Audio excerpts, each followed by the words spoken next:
राकेश सिन्हा हमारे साथ इस वक्त लाइव जुड़ रहे हैं, राज्यसभा सांसद हैं। बहुत स्वागत है आपका इंडिया न्यूज पर। राकेश जी, राहुल गांधी इन दिनों बहुत सुर्खियों में हैं। अमेरिका में जिस तरीके के बयान उनकी ओर से दिए जा रहे हैं उस पर बीजेपी हमलावर भी है, लेकिन राहुल गांधी की टिप्पणियों को आप कैसे देखते हैं?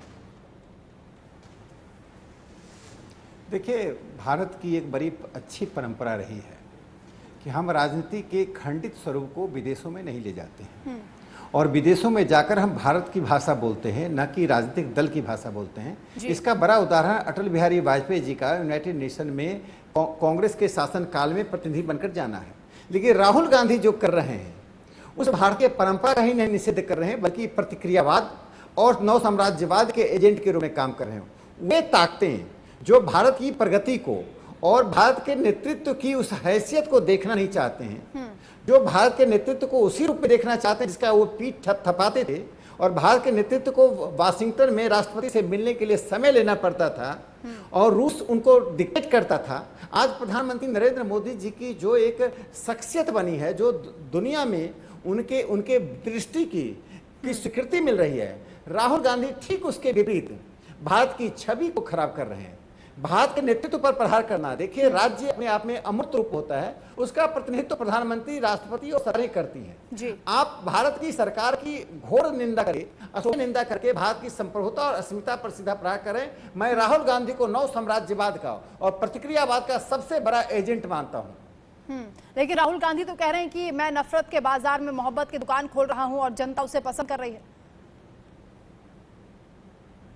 देखिए, वो नफरत का कौन सा दुकान बंद करना चाहते हैं? मुस्लिम लीग के बारे में जो उन्होंने बयान दिया, राहुल गांधी जी का इतिहास बोध बहुत कमजोर है। राहुल गांधी का नहीं, संपूर्ण कांग्रेस का इतिहास बहुत कमजोर है। मैं आपके लाखों करोड़ों दर्शकों को बता देना चाहता हूं, जिस मुस्लिम लीग को उन्होंने सेकुलर कहा, मुस्लिम लीग के बैनर को उन्होंने एक वैधानिकता दी, उस मुस्लिम लीग की स्थापना कैसे हुई? 47 में जब देश का विभाजन हुआ, 15 अगस्त 1947 को, 14 दिसंबर यानी हमारी आज़ादी के 3 महीने बाद, 4 महीने बाद कराची में एक सम्मेलन होता है मुस्लिम लीग का।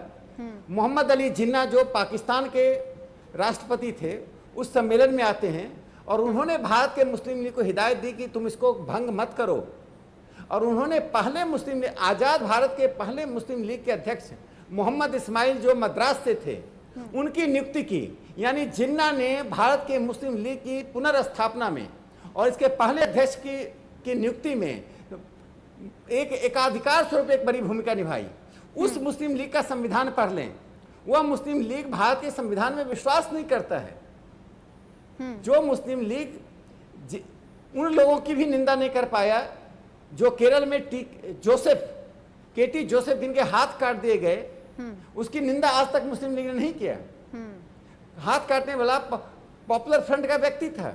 तो मैं कहने का तात्पर्य है कि राहुल गांधी सांप्रदायिक ताकतों का सहारा लेकर देशद्रोही ताकतों को प्रसन्न करने के लिए विदेशों में भारत की निंदा करना और देश में सांप्रदायिक ताकतों का हौसला बढ़ाने का काम कर रहे हैं, जो घोर निंदनीय है। भारत की 140 करोड़ जनता को वो तोड़ना चाहते हैं, जनता में भ्रम पैदा करना चाहते हैं, अराजकता की स्थिति लाना चाहते हैं। लेकिन चूंकि नरेंद्र मोदी जी की शख्सियत, भारतीय जनता पार्टी की सरकार ने 9 साल में जो आम लोगों के लिए काम किया है, आज दुनिया में जो भारत की छवि बनी है, आज प्रधानमंत्री नरेंद्र मोदी जी का जलवायु से लेकर अर्थव्यवस्था तक दुनिया की बैठकों में जो उनकी अहमियत बनी है, वह राहुल गांधी पचा नहीं पा रहे हैं। मुझे लगता है कि राहुल गांधी को विदेशों में जाकर संयत व्यवहार करना चाहिए, अपने इतिहास से, अपने पुरखों से सीखना चाहिए और पीढ़ियों को अच्छा संदेश देना चाहिए, ना कि पुरखों को और पीढ़ियों को दोनों को कटघरे में खड़ा करना चाहिए। राजी, एक बात नहीं, बहुत सी टिप्पणियां राहुल गांधी ने की हैं। जम्मू कश्मीर को लेकर भी वो कह रहे हैं कि लोकतांत्रिक चर्चा होनी चाहिए, वहां के हालात बदलने की जरूरत है, लोगों से मिलना चाहिए, सर्वे होना चाहिए। देखिए, जम्मू कश्मीर को 70 साल से जिस ढंग से उन्होंने भारत के nation with in the nation, राष्ट्र के बीच में एक राष्ट्र बना रखा था, ये नेहरूवादी संस्कृति से प्रधानमंत्री जी ने बाहर निकाला। अगर पार्लियामेंट डेमोक्रेटिक बॉडी नहीं है तो डेमोक्रेटिक बॉडी क्या है? संसद में बहस के बाद 370 समाप्त हुई थी।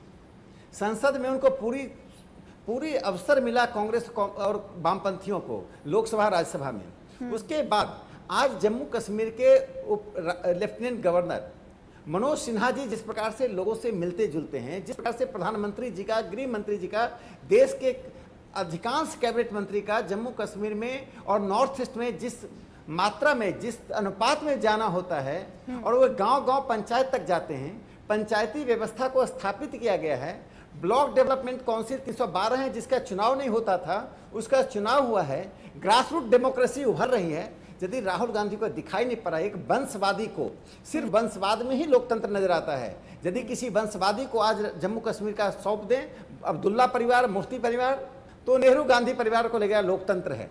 यदि सामान्य खेतों में काम करने वाले, खलिहान में काम करने वाले, यदि जनप्रतिनिधित्व के द्वारा संसद में, विधानसभा में, ब्लॉक डेवलपमेंट काउंसिल में, पंचायत में पहुंचते हैं, तो वंशवादी शासन व्यवस्था को लगता है उनका निषेध हो रहा है, उन पर हमला हो रहा है। वहां डेमोक्रेसी और डायनेस्टी के बीच लड़ाई है। प्रधानमंत्री नरेंद्र मोदी जी ने डेमोक्रेसी के पीछे खड़े होकर डायनेस्टी को परास्त किया है, जो राहुल गांधी को हजम नहीं हो रहा है। ठीक है राकेश जी, आप कह रहे हैं कि राहुल गांधी की जो टिप्पणियां हैं वो देश का अपमान कर रही हैं, लेकिन कांग्रेस के नेता ये मान रहे हैं कि यही जो उनकी बातें हैं यही लोगों को पसंद आ रहा है। कर्नाटक के रिजल्ट का बार बार वो जिक्र करते हैं और कहते हैं कि 2024 में चौंका देने वाला फैसला आएगा जनता के बीच से।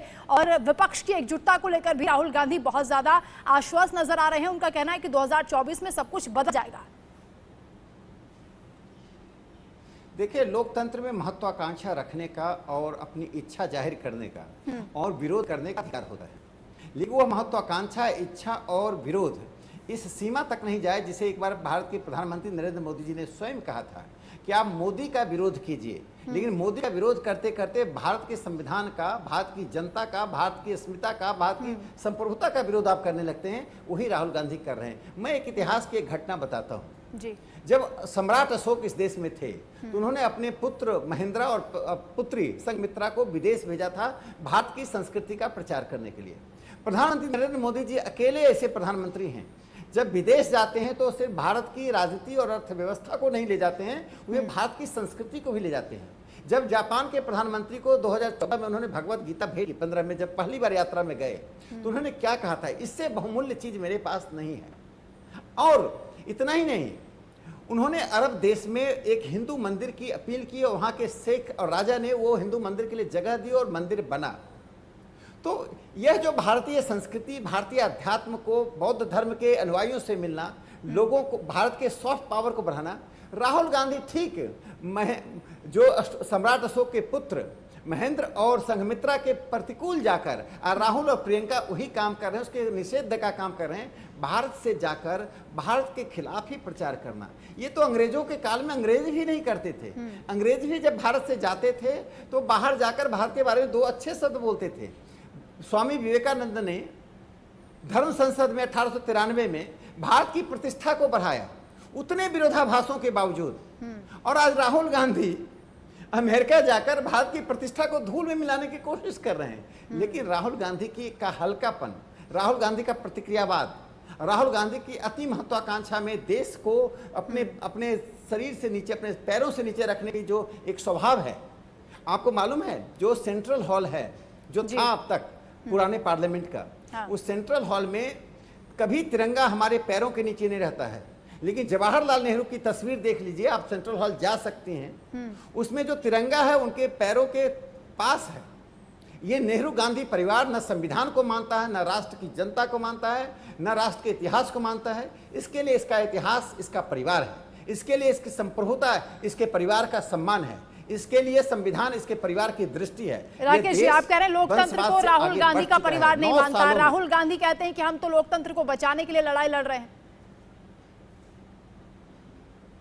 देखिए, जिस परिवार में कांग्रेस का अध्यक्ष को जाकर 10 जनपद से कब सांस लेना है, कब पानी पीना है, किससे बात करनी है, बात करना पड़े, जिस परिवार में 3 लोगों का तानाशाह के रूप में काम चलता है, राहुल, प्रियंका और सोनिया गांधी, ये 3 कौन है? ये 10 जनपद क्या है? कांग्रेस को कैसे बंदी बनाए? इसी परिवार ने एक बिहार के ओबीसी और स्वतंत्रता सेनानी सीताराम केसरी कांग्रेस के अध्यक्ष होते थे, इलेक्टेड प्रेसिडेंट थे, उनको धक्का मार के बाहर कर दिया। आप ओबीसी की बात करते हैं, वो स्वतंत्रता सेनानी थे। उस व्यक्ति ने जन्म से कांग्रेस बनाया। He was born as a Congressman, he lived as a Congressman, he died as a Congressman. PV Narasimha Rao He born as a he was born as a congressman. He lived as a congressman. He died as a congressman. Narasimha Rao ji की मृत्यु हुई, देश के प्रधानमंत्री थे, आंध्र प्रदेश के कद्दावर नेता थे। इंदिरा गांधी जी उन्हें आंध्र प्रदेश से दिल्ली लाई थी। उनकी मृत्यु के बाद उनके पार्थिव शरीर को कांग्रेस के दफ्तर में नहीं रखा गया। उनके दाह संस्कार में कोई जा नहीं पाया कांग्रेस के लोग, डर से। आप उस कांग्रेस की बात कर रहे हैं जिसे पुरुषोत्तम दास टंडन 1950 में जेबी कृपलानी को हराकर चुनाव जीते थे, कांग्रेस के अध्यक्ष बने, और नेहरू जी उनको बाध्य कर दिया 6 महीने के अंदर अध्यक्ष पद से इस्तीफा देने के लिए। यह परिवार नेहरू से लेकर राहुल गांधी तक लोकतंत्र में आस्था नहीं रखता है। यह परिवारवाद को इस देश में लोकतंत्र के द्वारा थोपना चाहता है।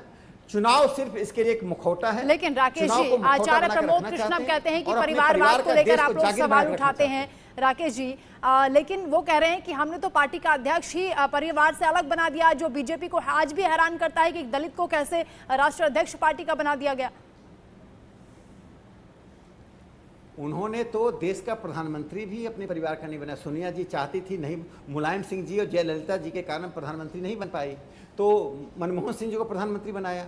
और देश के प्रधानमंत्री की संस्था का इतना बड़ा अवमूल्यन भारत ही नहीं, किसी भी पार्लियामेंट्री डेमोक्रेसी में नहीं हुआ। कैबिनेट के निर्णय को उस पार्टी का सबसे बड़ा नेता प्रेस के और पब्लिक के सामने उस प्रस्ताव को फाड़ कर फेंक देता है और पूरी उसके सामने नतमस्तक हो जाती है। यह पार्लियामेंट्री डेमोक्रेसी के प्रावों का सबसे बुरा दिन था। यह पार्लियामेंट्री डेमोक्रेसी पर ऐसा काला धब्बा है, जब तक हिंदुस्तान में संसदीय जनतंत्र रहेगा यह घटना याद की जाएगी। यह घटना इस बात का संकेत करती है, जब एक्स्ट्रा कॉन्स्टिट्यूशनल अथॉरिटी, यानी जो लोग चुनकर आए, जिनको जनता का जनादेश है, जो प्रधानमंत्री और राष्ट्र हैं, उनके अतिरिक्त यदि कोई व्यक्ति या कोई संस्था यह कहती है कि हमारे साथ चलो, संसदीय जनतंत्र नहीं चल सकता है। संसदीय जनतंत्र में प्रधानमंत्री पद्धति है, प्रधानमंत्री का एकाधिकार है, प्रधानमंत्री और कैबिनेट के निर्णय से संसदीय जनतंत्र चलता है। चाहे जो भी व्यक्ति संस्था है, यदि उसमें हस्तक्षेप करता है तो संसदीय जनतंत्र के जड़ में मट्ठा डालता है। दायरकी नहीं चलती है इस देश में।